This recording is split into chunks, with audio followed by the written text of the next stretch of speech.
We've actually been quite lucky in that we get to play a lot of really cool shows.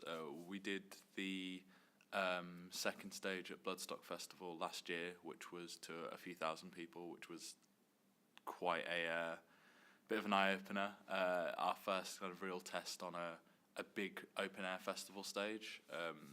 That went really well, and it was, I've got to the point where I don't particularly feel nervous now when we're playing live. I felt it a little bit before that show, but we played quite a few festivals last year. We did a fairly decent festival run, and I think just the experience of playing a festival where there's so much going on, there's so many bands, there's so much organisation to getting it there. You don't really feel it until the second you walk out on stage, and you're like, bloody hell, we're actually doing this now. So we headlined one of the stages at 2000 Trees Festival, which was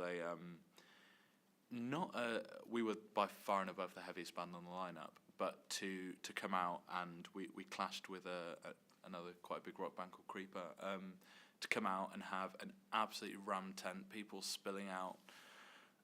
We had stage divers, the full watching a headline band at a festival experience, and it was kind of a moment that we've all looked back on, like, did that really happen?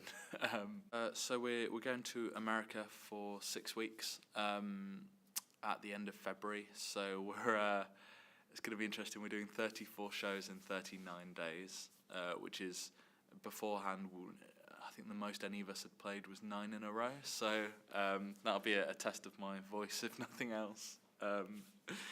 When we get back, we've got Download Festival, which is going to be, I would say, probably the biggest show any of us have ever done, which is, again, another kind of bucket list type thing that I've always wanted to play. And then we have a couple of one-off European festivals, a tour in Ireland, and then we more than likely are going to be doing a bigger UK and Europe headline tour at the end of the year.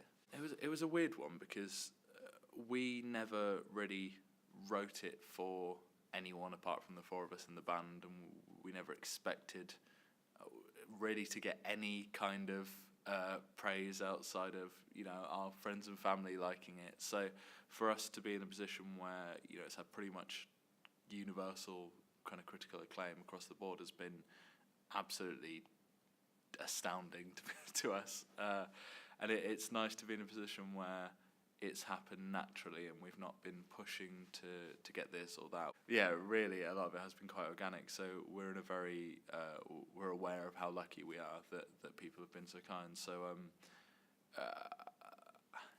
I guess it's just a case of belief in yourself. So when we were writing, we just made the decision not to put anything on the record that we didn't 100% think was brilliant. So that's the ethos of the band, is to put quality above everything else, and that's so far put us in good stead.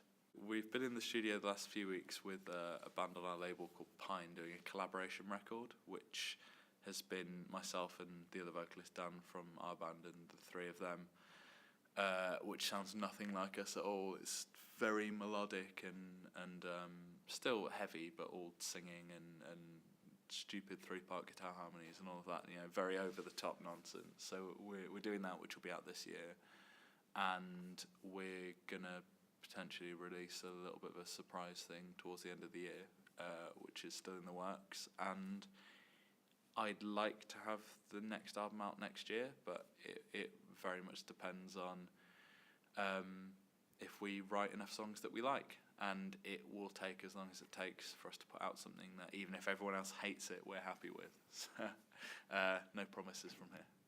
The main benefit that I got from the course was the opportunity to focus all of my time and energy and effort on music. So we had the performance space, we had the theory, we had business lessons, so a lot of that has put me in good stead to become self-employed and work within different areas of music. So what I found beneficial, as opposed to studying this course specifically, as opposed to going to study music theory, for example, it's set me up in good stead to actually work within music, whereas I think a lot of people can end up stuck. Great, you've got all of this technical know-how, but how are you going to apply it? And you're starting from ground zero. So yeah, it was a good place to develop my skills,